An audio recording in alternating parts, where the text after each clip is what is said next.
Hello and welcome to your favorite breakfast show. This is iBrandTV. I am Perpetua, fast on repeater. I'm not alone today. We've got the amazing and delectable big Margaret Opera, good morning. It's an amazing morning. It was cold this morning. I'm waiting when we felt cold. You're not the only one. I actually wanted to say, I hope I'm not the only one feeling the cold here, even in the studio, but I guess I'm not the only one, so that's fine. Well, it's a beautiful Thursday morning, and the week has already come to an end, so I hope you had a wonderful Monday, Tuesday, Wednesday, and you're going to have an amazing Thursday. Wonderful, no, Mondays, right?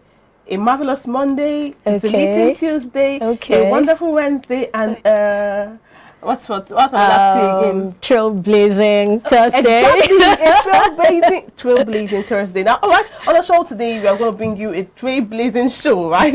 All you need to know from the news updates, bringing you up to speed with all the news and happenings around Nigeria, Africa, and the rest of the world. Then we'll go straight into reviewing some top stories on our national day this beautiful Thursday morning. And also, we have an interesting topic you don't want to miss out, only if you stay by your screens. Social media boards, of course, the quote for the day and other. I like to use the word Mendes we have for you in between, you never can tell. So, we'll take a very short break now. When we come back, we have the news update segment. Stay with us, we'll be right back.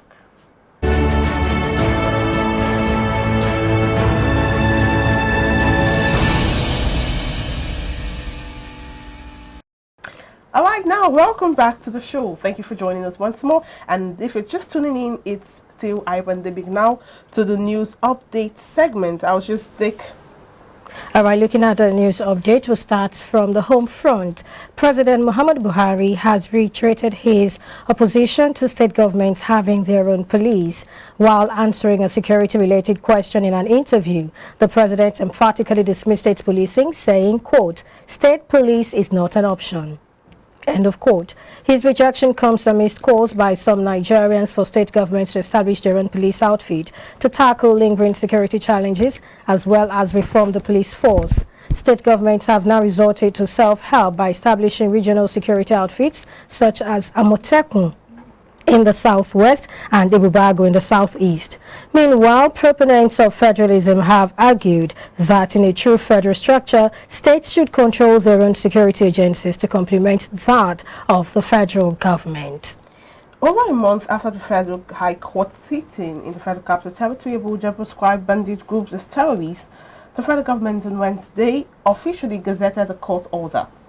The process was perfected by the Office of the Attorney General of the Federation and Minister of Justice, Mr. Abubakar Malami, SAN. The federal government had in an affidavit it filed told the court that intelligence reports affirmed that bandit groups masterminded several killings, abductions, rapes, kidnappings, and related acts of criminality in the northeast, north central, and other parts of the country. It will be recalled that in the ruling, Justice Taiwo delivered on November 25, 2021, specifically held that activities of Yan Bindiga and Yan Tada bandit groups constitute acts of terrorism and ordered the federal government to publish the prescription order in the official gazette as well as in 2 national dailies. The Lagos State government on Wednesday resolved the Magodo Phase 2 estate land dispute by assuring to allocate 549 plots to the judgment creditors on the basis of fairness, justice, transparency, and equity. Sanwo-Olu gave the assurance during a stakeholders meeting with Magodo residents, judgment creditors, members of Nigeria Police, and members of the State Executive Council. The governor also set up a committee chaired by the Attorney General and Commissioner for Justice, Moyosoria Onigbanjo, for the identification of available plot of lands in Shangisha and the immediate allocation of such lands. Sanwo-Olu urged the warring parties to be calm and peaceful to allow the process of restitution take its full course. And now on the African scene, the UN Security Council caught 5 new members of Albania, Brazil, Gabon, Ghana, and the United Arab Emirates formally took up the post they won in an election in June 2021. Gabon and Ghana have each been on the council 3 times for the UAE once. The 15-member council of the UN's most powerful body, China, France, Russia, and the United Kingdom and the United States as prominent members with veto power. Other members are elected by the 193-member General Assembly for 2-year terms that are allocated by global regions. South African and Senegalese president had last year called for a permanent representation of the African people in the Council. More than 50 of the UN's 193 member countries have never been elected in the Council since it formed in 1946. The authorities in Panama have confirmed the extradition of the main suspect in the killing of Haitian President Jovenel Moïse. The former Colombian military officer, Mario Palacios, is one of a group of about 20 men implicated in the murder of the Haitian president in July 2021. After the murder, Palacios fled to Jamaica, where he was arrested and interrogated by American investigators. On Monday, the suspect was intercepted in Panama during a stopover on a flight from Jamaica and heading to Colombia. Palacios was then transferred to a flight heading to Miami, where he was presented to a federal court.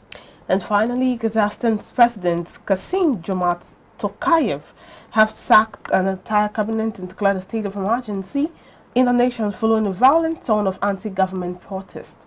The protests, which began on Sunday, were first sparked by rising fuel prices, but have broadened to include other political grievances.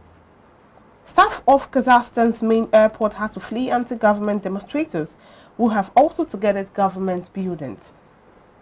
Protesters gathered at the mayor's office in Almaty before eventually storming it. Videos of social media showed a plume of smoke rising from the building, while gunfire could also be heard. Meanwhile, President Tushev has asked Russia for help to Russian-led military troops to be deployed to help stabilize Kazakhstan amid the civil unrest. President of Russia is only the second president to lead Kazakhstan since it declared independence in 1991. And that's a wrap on the news update segment at this hour. Take a very short break now. When we come back, we'll review some top stories on our national days this morning. Stay with us.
Glad to have you back, and now it's time to review some top stories on our national dailies this morning. And firstly, we'll begin with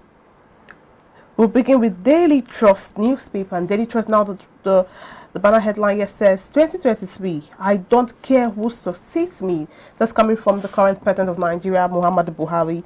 And the writer is saying, if I mention my preferred candidate, he will be eliminated. President says IPOB leader Kanu can't be released. PDP kicks as Buhari rules out of state police, and that story It's on the front page of Daily Trust. Moving further then, I hope to see my son before I die. Father of underwear bomber Mutalab. Gombe crisis with reconciled Inuwa Goje coming from Boni. Vigilantes execute 11 informants in Zamfara. Ex-servicemen protest non-remittance of pension arrears and others. And also the top of the paper says COVID-19 variant severe than Omicron detected in France. Finally, federal government declares bandits as terrorists. Buhari replaces Araume with Okadibo's widow as NNPC board chairman. And moving on to another paper this morning, this is the Guardian paper. The banner headline here reads, Southwest governors counter Buhari on state police, insist on Amotekun. The story has about 6 riders. The first is why state police is not an option, Buhari defense stance. The second rider, PDP chair, president is comfortable with killings in the land. The third rider says Southwest governors fault current federalism, condemns police officers' disrespect of Sanwo-Olu. The fourth insists Lagos must deploy Amotekun now. The fifth one, Malami confirms sending policemen to Magodo, slams Southwest governor's criticism. Another one here says Dawn Commission, ARG Okori. Others reiterate call for state police. And the last rider for that story reads, Magodo invasion illegal, only restructuring can save Nigeria. And that's coming from Adeborua and Ogunye. Moving away from that banner story, I won't interfere with 2023 presidential election, Buhari promises. Another one, at last federal government declares bandits as terrorists. Checking some more stories. Gunmen kidnap Chinese, other workers at Sungeru Power Project. Finally, Buhari replaces Araruma with Okadigbo as NNPC board chairman. And that's all on the Guardian paper for today. And now to the Nigerian Tribune. The Nigerian Tribune says federal government formally declares bandits as terrorists. Says on page 29 rather, and it's on almost all the front pages of the papers today. And moving further down says Magodo Lagos to search for 549 plus for Shangisha landlords. Page 28 has the story. Of course, there's a long rider there. That's the next story says Ikoyi building collapse. Tribunal blames incident on erosion of professional ethics, due diligence, and submit report. That's on page 2. 27 years after Ijebu Igbo gets Orimo Lucy. I hope to see my son before I die. Father of Abdul Mutalab jailed in US for terrorism says 2 staff members killed, 3 expatriates missing as bandits attacked Zungeru Hydro Dam. That's on page 23. I have no interest in who emerges my successor. Coming from Buhari, page 29 has the story. And the writer says to sign electoral bill if options exist for primaries. Reject state police again. Says he is absolutely aware of people's pains. Kano will account for his actions, but education is not an automatic ticket to government jobs, he argues. Now the top of the paper says Olubadan in council publicly announces Lekon Balogu as next Olubadan. That's on page 2. 2022 budget, Nigeria to pay more for non-alcoholic beverages on page 6. Oromoni's death, Lagos exonerates the West College students and staff. That's on page 4. Page 25 has the story. Federal government orders probe into Ile-Ife attempt jailbreak. And finally, on the back page, affair on Thursday, Nigeria is not ripe for cashless economy. All of the stories can be found on the Nigerian Tribune newspaper. And moving now to the Punch paper for today, we start with the banner headline here. It reads, PDP orders kick as Buhari dismisses state police, insist on grazing routes. That's on page 2. Opposition party, Afenifere carpet president for saying state police is not an option. That's a rider to that story. Another rider says Ohaneze plans meeting. President dismisses plea for Nnamdi Kanu's release. And the third rider to that story says we have to go back to grazing routes to address farmers-herders clashes. And that's coming from the President of the Federal Republic of Nigeria, Muhammadu Buhari. Away from that story, Oshimbajo plans meeting with NLC over subsidy removal, transport palliative. That's on page 27. Senate probes BPE. Alleges unremitted $679.4 million rent on port concession. And that's all on the Punch paper today. And finally, on this day, I'll just read some few stories that says, budget highlights, federal government introduces 6% tax on digital services, non-resident companies. And why they're saying sugar tax now on all non-alcoholic carbonated beverages. Planned fuel subsidy removal for second half of 2022. With state readiness to conduct national census, FIRS generated 6.4 trillion naira in 2021. Independent revenue collection surpasses 1 trillion naira last year. That's on page 5. And the top of the paper says 2023 identity of my successor remains a secret, says Buhari. Magodo crisis, Lagos state government meets stakeholders, arrive 6 resolutions. Page 40 has that story, and the page of paper that says that's a graph of overview of Nigeria's debt sustainability and key assumptions of and 2022 budget framework. All of this analysis and graph is on the front page of this day paper. And finally, Ibadan Kingsmaker endorsed Balogu as Olubadan, says no judgment will stop him, and that's on page 45 of this day newspaper. All right, then, this point we just go on a very short timeout. When we come back, we have more interesting segment for you on the show today. Please stay with us.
Glad to know you're still with us, and right now we dive into the paper review. Well, we took a lot of stories, and a good number of those stories bordered on the president's exclusive interview yesterday, and that's what we're going to be discussing with our in-house guest. His name is Samson Oloyede. Good to have you on board, Samson. Thank you for having me. Good morning, Samson. Good morning. How are you?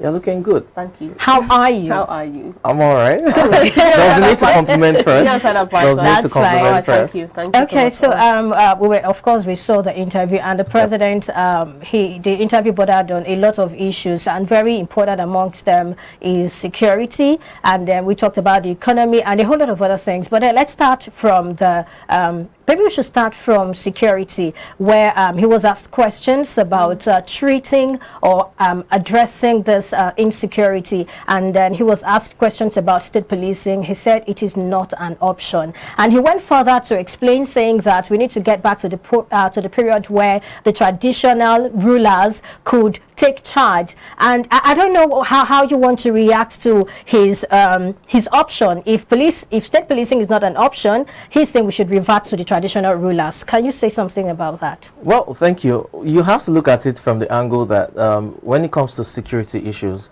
the president said something that was perhaps fundamental, which is the fact that local communities, should be able to liaise with state governments regarding certain issues. It talked about disputes between state government and local government. Now, what he's trying to say in essence is that these issues of either banditry, kidnapping, or whatever it says are local issues. The folks who are perpetrating those acts are folks within the local communities, and the various governments, be it the local government or state government, should be able to take charge, and not just the federal government. Okay, when you say these people should take charge, do they have the armory? Do they have the armament? Do they have what it takes to take on those insurgents? Now, I can tell you categorically that that's the assertion within the presidency and the villa as a whole. Because I had the privilege of sitting with one of the president's top aides, just days back, and this was the same thing he echoed to me. So I wasn't surprised when the president said the same thing. And this is a top aide that has the president's ears. Now, the issue is this. When he says state policing is not an option, it means when it comes to calls for police reforms with regards to decentralization of the police structure, state policing is not an issue. When it comes to security matters as well, it's still not an option. And I have issues with that, because at this point in time, you have various, police forces in the states being overwhelmed with various security challenges. There's the need to decentralize. We shouldn't have that complex, that bureaucracy, the red tapeism within the policing structure. The government and the various, state governments and governors should be able to also take charge of the security of their state. So if the president is saying state policing is not an option, it just tells you where he is regards, calls for decentralization within the policing structure. And I also have concerns regards various security challenges. But having said all of that, here's my take from, the issue of security that I addressed. Is the fact that it's almost like the buck is being passed back to the state government to take charge of their, security concerns, despite the fact that these state governments do not, entirely have the power and the authority to enforce some of the security measures they will want to take, because at the end of the day, order still comes from above, isn't it? So there's a need to address these issues, and the president has said state policing is not an option. I think it's really worrisome, but it must be said again that it's just a matter of time. It will come through, and we've seen that from various regions. You've had state governments adopt security measures within their regions. Southwest, it is Amotekun. In the southeast, you have Ibubeagu. So you have various regions now beginning to take up measures that would ensure that they are safe within their region. Now, let's not forget that Lagos State has even implemented, although maybe indirectly, some sort of state policing with the Lagos State Neighborhood Safety Corps. The only difference is that outfit or or that unit has not been empowered with ammunitions. So state governments and various states are gradually taking charge of security matters in terms of either regional security, like you have Amotekun, Ibubeagu, or state policing like you have for Lagos State Neighborhood Safety Corps. All right, I want to look at it from the angle of the Southwest governors that has come together to counter the president's stance on state policing and insist on Amotekun. Now, I want to look at it. I want to believe that for decisions to be taken in a structured society, there should be synergy. People should come together to ask, I want to do this.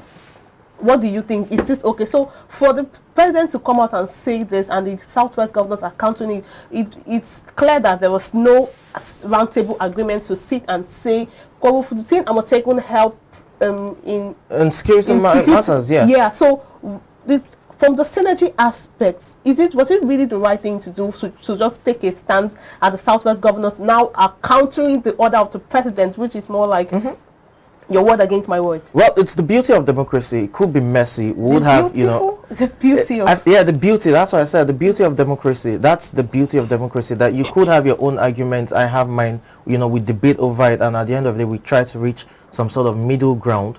The truth is, even before the issue of regional security outfits like your Amotekun or your Ibubeagu and the likes, we've had various states also embrace various vigilante groups that provides some measure of security to the state. Now, they may not be as empowered as the police force in terms of ammunitions and arms, but they also play a role. Some of them catch your petty thieves and all of that, and then they now hand them over to the police force for prosecution and onward investigation and all. It's just about synergy between these groups, be it the vigilante group, the Amotekun, Ibubeagu, whatever it is. At the end of the day, when you look at the number of policemen we have to the number of Nigerians in terms of the population, it's not balanced. When the ratio, it's not balanced. So there's a need to have more security personnel protecting the people. And that's why various state governments are calling for either regional security networks like we've seen with Amotekun and the likes, or state governments owning their own security measures to complement the works of the vigilantes. Okay, let me come in here. It's obvious that the presidency actually has a fear, and the fear is that as it is now, even the state government hasn't allowed the local government to enjoy autonomy, especially when it comes to finance. And this is a fear that the presidency is harboring, saying if this is happening now, by the time we say, okay, let's have the state policing, you never can tell what will happen. Do you share in that sentiment, or what's your thought? Well, it's a possibility, but you don't. But is that enough reason? Exactly. I was about saying that, you don't just look at one disadvantage and then erase the possibilities of several goods that state policing can bring to the table. At the end of the day, as I said earlier, we've seen several states adopt some sort of local vigilantes to complement the efforts of the, men and women in the police force. We've seen regions now, your Southwest region, Amotekun, your Southeast, Ibubeagu and the likes, also create some sort of regional network, security network, to complement the effort. No one is trying to displace the federal structure or the federal might or the impact or their role in policing, but it's just to complement, because right now we cannot deny that we're short of personnel when it comes to policing in Nigeria. The ratio of the policemen we have to the people is, I mean, just the gulf is too wide. Okay, away from that, we are running out of time. Let's quickly just wrap it up on the direct primaries. You heard what the president said. He said for him, he said democracy for him is when you allow parties to choose to choose their options. And then he talked about consensus, direct and indirect primaries, saying that, you know, it's better we allow parties to make their own choice. What's your take on that? Well, there would always be arguments for and against. The president himself is a beneficiary of some of these things. Primaries. You know, but the truth again is, for folks who call for direct primaries, they embrace that notion because they want they're trying to encourage political participation, that all members have a say. So no one is sidelined. It's not you know, no one is marginalized from the decision making. Everyone has a say, which is good, which is brilliant. But it does not necessarily reflect all the time regards, you know, the people's choice. Again, we saw that, you know, in the gubernatorial direct primaries that took place in Lagos in 2018 between Ambode and Sanwo-Olu. You know, the undertones and the underpinnings to it was quite vociferous. It was that loud. So direct primaries, quite all right. It's good, gets everyone on board. Everyone has a role to play, has a say, but it does not necessarily mean it will be a reflection, or rather a true reflection of the people's, you know, choice. So we need to look at it, and it's not just you know, the Lagos state. There was also the you know, Edo saga too last year. So we can always give examples. We can even go back in time. But I'm even giving examples of recent, you know, happenings within the political landscape. At the end of the day, there will be arguments for and against, and it's difficult to see where this would go. You had the Speaker of the House of Reps saying days back that there's a possibility, you know, they may take off that clause. There's still the you know, the controversy of electronic transmission of results, where in a nation where there are issues with power generation and supply, in a nation where we know quite well that telecommunication services, sometimes their networks are that, you know, terrible. So many issues really within that bill in terms of the various controversial clauses attached to it. The National Assembly will have to go back and then review. Then let's see what they come up with in terms of the amended bill. All right, thank you so much, Samson. Thank you very much for having me. All right, that's a wrap on the newspaper review segment. We will come back, we'll delve right into the topic of discussion for today. We'll be right back.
Glad to know you're still with us. And right about now, we'll move on to the second conversation for the day. The first conversation was basically the newspaper review.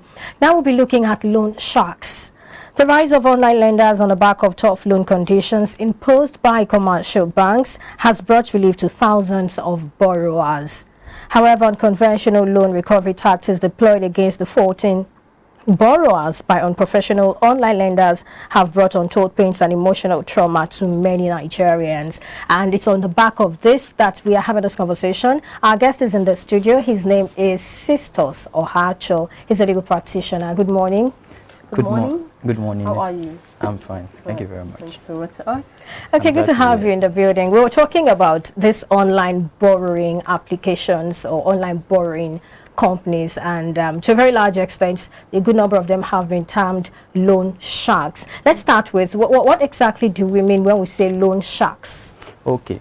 I believe the idea is that you know, you give people loans, and then the attitude with which you go after those loans, you know, it looks like sharks. Okay. You go after those people, you go after Like exactly, like you are going to devour them. So I think that's the idea of loan sharks. It's about the recovery procedure.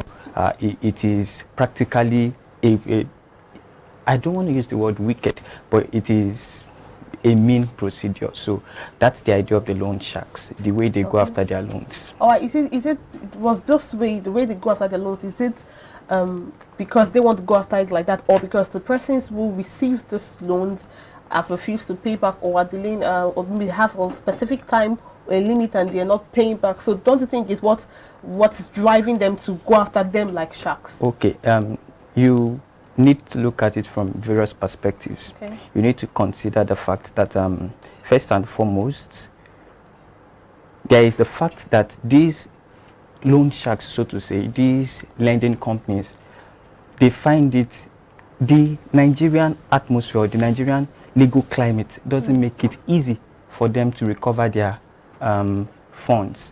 I mean, if they are to go through the normal, proper way to recover the loans, they could take years without being able to get these loans. And then also, there is the issue of persons who are mischievous, or they are mischievous basically. I mean, you take loans, there is no plan for paying back those loans. I mean, you can't just say because I need money, I just go and borrow money. You must have intention, you must have a plan in place as to how to repay. A lot of people don't have these plans in place. So it becomes a matter of there is a difficulty in repayment. But then again, so you find these loan sharks, loan companies going to extreme measures to get their money back. So that's the dilemma, I think. Okay, now looking at this, beg your pardon. I think I should remove the word loan sharks now, so we can make this conversation very broad. Now, this money lending companies, it has I have seen I've been called up by them to tell me that someone somewhere is, sometimes I don't even know the person. On 2 occasions I've been called and I don't even know the name they mentioned, and I've received about 2 or 3 text messages. The first time I got the text message, I actually had to block the person because I was wondering, I thought it was fraud or something. I was scared. So as later I got to know that it's something they have deployed to be able to probably to embarrass and disgrace anyone who owes them. Now let's look at it this way. From interactions, we've come to see that sometimes the period they give people to pay back is maybe 2 weeks, 8 days and all. Is that okay? Is that legal, or how do we fight that really? If you're giving me 8 days or 2 weeks to pay back, and on top of that there is 25% interest, are they even regulated? Is there a regulatory body in Nigeria that is supposed to check their activities? Because if I feel that my right is being infringed upon, because I've also heard stories of people who, okay, there's a text, there is one that I think they will show us on the screen now, it will be shown on the screen now, of someone. Okay, there is this, and there is another one of someone who the date had not even expired yet. The person was, there was still time, and had already started embarrassing and insulting this person with his pictures. I feel that's terrible. How do I fight that? Okay, I would have preferred if I was allowed to respond issue by issue because I think you've said a lot of things, okay. and I'm not sure I can remember everything. Just speak of the one you can remember. So you mentioned that are they regulated? Yes. Well, regulation is an issue. We must be frank. Okay. Because the regulatory bodies are just coming in to start trying to regulate right now, and because a lot of complaints, a lot of petitions have been submitted. I was reading a report from Punch newspaper some time ago, and then I heard that FCCPC, that's Federal Competition and Consumer Protection Commission, and NITDA, that's the National, it has to do with IT basically. So NITDA, FCCPC and CBN, we are partnering to come to regulate and to come to come after the loan companies that are basically doing things the wrong way. So the regulation, NITDA has the power to regulate them because NITDA basically ensures that the cyberspace is safe, and these people, they are online loan companies, they are making use of the cyberspace. So NITDA can regulate them. There is FCCPC, that's the Federal Competition and Consumer Protection. There are end users of these loans, so that's persons. I wanted to say me and you, but I suspect that you've not applied. You've not approached them for a loan. Exactly. So when you make a complaint to FCCPC, they are empowered to go ahead and address, because this is a case of a consumer being treated badly. Yeah. So yes, they are regulatory bodies, and it's just recently that they are trying to come into this space because a lot is now happening, a lot is being said about it. And regarding, I'm not sure the other question you asked. I'm not sure. Oh, okay. Yes, I was talking about how do I seek redress if I feel that my right is being trampled upon and all that. And then also, what you've already said, you already said that there are regulatory bodies that are now just coming up, which means before now maybe they just operated without necessarily being regulated. That's the truth. Okay, now that they are being regulated, we have our agencies trying to regulate them. You're saying that if I want to seek redress, what should I do? Okay, if you want to seek redress, now I want to point out that, because I as a lawyer, when I look at the issue of the things these money lenders are doing, I begin to ask myself questions. Why do they feel this is the way they must go? If there are ways under law for you to recover your money, why do you feel this is the way you must go?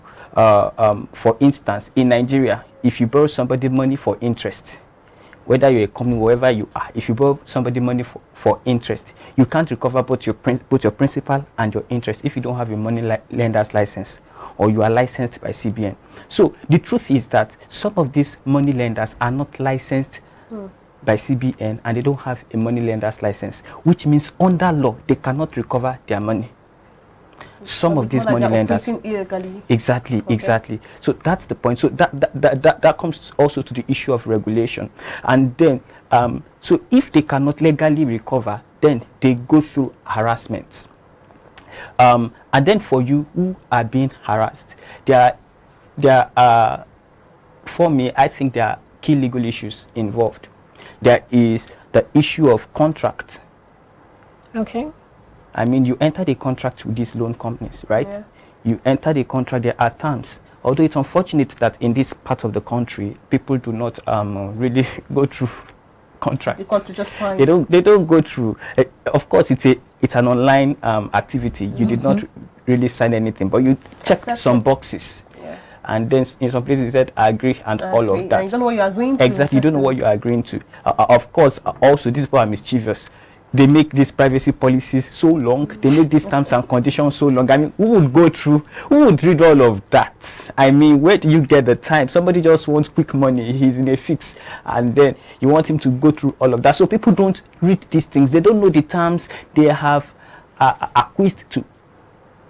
And you need to understand that whenever your signature is on something, whenever you have accepted something, you understand you can't go back on it. It has become binding, obligatory on you. So we need to ask ourselves, what are the terms these persons, consumers, have acquiesced to, assented to? Because those terms, whether you like it or not, will govern their transaction, will spell out what these companies can do and what they cannot do. All right. Okay. All right, so sorry to cut you now quickly, and we don't have a lot of time. So as someone who went to these people to take money from them to pay back, and probably I have had an issue. Someone told me that he had already paid money and now they still went on with harassment, or by the time had not elapsed and they're harassing. So can I sue? What are the basic things and what are the basic ways to, if possible, to sue these people, because it's a privacy infringement now. It's not supposed to be right. I understand that, but I must say that these things, no two issues are exactly the same. Okay. You would have to look at that particular scenario to know exactly what happened. Okay. Generally, there's usually the issue of data privacy breach. Okay. Sometimes the breach of privacy by going to contact people in your contact list. And let me mention that many times they contact people and say you are guarantor. Yeah. You cannot be a guarantor to somebody without consenting to it. It doesn't happen anywhere. Even if I say I want you to be my guarantor, if you do not give your consent to the person, you're a third party, a non-entity to the transaction. There is a concept called privity of contract, which means that contracts are only binding on persons who are parties to it. Okay. So, except somebody has by his signature or by consenting become part to a contractual transaction, he's not a party to it. Nothing makes him bound by it. Nothing makes him take upon himself any obligation. He has no right, he has no obligations under that contract. So these persons you are contacting, these persons they are contacting, they don't have the right to go ahead and contact those persons. Right. So you can sue them for, it's cyberbullying. They are bullying you actually. Oh, so I can go ahead and sue them for that, yes, because I'm actually not. Thank you so much. I think that's a very good place to wrap this up.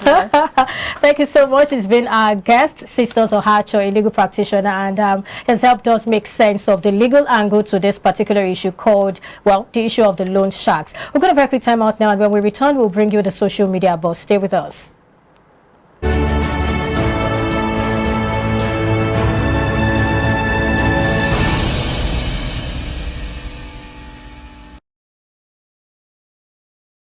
All right, it's the time you have been waiting for, the social media buzz today. This is about Jim Ike and Uche Madrago. Jim Ike finally reveals his fight with Uche Madrago was a publicity stunt. He said the fight was orchestrated in a bid to promote his recent movie. In an interview with Chude Jidowo, the thespian recounted how he made Nigerians believe the much publicized fight was real after the latter questioned his source of wealth on social media. He explained that he understands the thirst of Nigerians for gossip and bad news, so he decided to tap into that to promote his movie, which has a similar storyline. Jim Ike said, quote, "I'm too strategic to jeopardize the success of my film by actually getting into a real fight with Uche Madrago. My team came up with a plan and Uche Madrago was contacted and paid well for it." The actor, who also noted that the social media world is not real, added that his new movie caught fire immediately there was a scandal. That's what we have, and I guess you're watching the movie. You're watching the movie. It seemed more like a movie than the editing. Exactly. Well, interestingly, from time immemorial, I just knew that was social media stunt. I feel like, exactly what Mike said, you wouldn't want to risk your career of how many years by fighting. So now the funny part is he released a movie, no bad comments. And we know Uche Madrago is someone who is good with bad comments. So when he started that thing, after a while there was a fight. Uche, after a while, went to the cinema to say no bad comments. Okay. So it was like, really, someone they almost beat you up, or if not beat you up, and you're coming to see advertise. So I just knew it's a stunt. It can't be real. There's no way it's going to be real. Yeah. So. Well, let's check out the comments. Leonard Ifeanyi said, "No, but you tell me what Nobody you go tell me what to believe. All I know is that there was a beating. Well, Nigeria, like they were, Jim Ike was right. Nigeria, he gave Nigerians what they wanted to hear, and they fell I mean, for it. Yeah. we like drama, we like gist. So yeah, we got drama, we got gist, and that made it for us, really. I mean, keep them coming in, whether they are real or not, though.